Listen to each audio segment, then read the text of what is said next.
എഫ്സിയെ കന്തിരവേലിട്ട് തീർത്ത ഫ്രാൻസിസ്കോ ഫുലസിയർ എന്ന ഫ്രാഞ്ചു കേരള ബ്ലാസ്റ്റേഴ്സ് ആരാധകരുടെ ഇടയിൽ ഇതിനോടകം തന്നെ ഒരു കൾട്ട് ഹീറോ ആയി മാറിക്കഴിഞ്ഞു. സിനദീൻ സിഡാന്റെ കീഴിൽ റയൽ മാഡ്രിഡിന് വേണ്ടി സീനിയർ ടീമിൽ ഡെബ്യൂ നേടിയ ഈ താരം പക്ഷേ അർജന്റീനയെ ഒരു യൂത്ത് ലെവൽ മത്സരത്തിൽ പോലും റെപ്രസെന്റ് ചെയ്തിട്ടില്ല.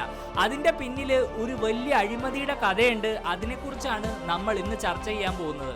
2017 ഒരു കോപ്പ ഡെൽ റേ മത്സരത്തിലാണ് ഫുവൻലബ്രാഡക്കെതിരെ ഫ്രാഞ്ചുവിന്റെ റയൽ മാഡ്രിഡ് ഡെബ്യൂ. ഈ സെയിം വർഷത്തിലാണ് അർജന്റൈൻ ഫുട്ബോൾ അസോസിയേഷനെ പിടിച്ചുകുലുക്കിയ ഏറ്റവും വലിയ വിവാദങ്ങളിൽ ഒന്ന് സംഭവിക്കുന്നത്.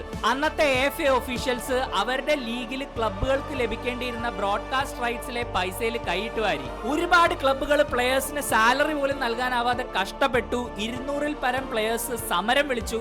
2 ടോപ്പ് ഡിവിഷൻ ലീഗ് മത്സരങ്ങൾ പോസ്റ്റ്പോൺ ചെയ്തു.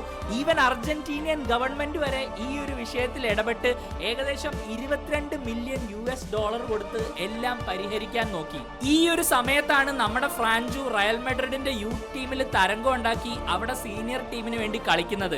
ഈ പ്രതിസന്ധിയുടെ ഇടയ്ക്ക് അർജന്റൈൻ ഫുട്ബോൾ അസോസിയേഷന് ഇങ്ങനെ ഒരു പ്ലെയറിനെ വേറൊരു രാജ്യത്തിൽ നോട്ടീസ് ചെയ്യാനുള്ള സമയം പോലും ഉണ്ടായിരുന്നില്ല. അങ്ങനെയാണ് ആ ഒരു അവസരം നഷ്ടമായത്. ഇതിനെക്കുറിച്ച് ഫ്രാഞ്ചുവിന്റെ ചേട്ടനും ഒരു ഫുട്ബോളറും കൂടിയായ സാന്റിയാഗോ പണ്ട് സംസാരിച്ചിരുന്നു.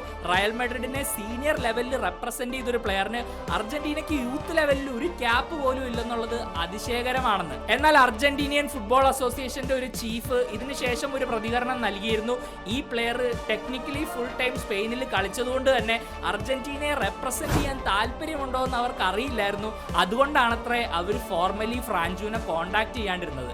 ഇതുപോലെ തന്നെ ഫ്രാഞ്ചുവിനെ കുറിച്ച് ആർക്കും അറിയാത്ത വേറെ 4 കാര്യങ്ങളും കൂടെ ഇൻക്ലൂഡ് ചെയ്ത് ഞാനൊരു വീഡിയോ ചെയ്തിട്ടുണ്ട്. എല്ലാവരും കയറി കാണുക. യൂട്യൂബ് ചാനലിന്റെ ലിങ്ക് ബയോയിലുണ്ട്.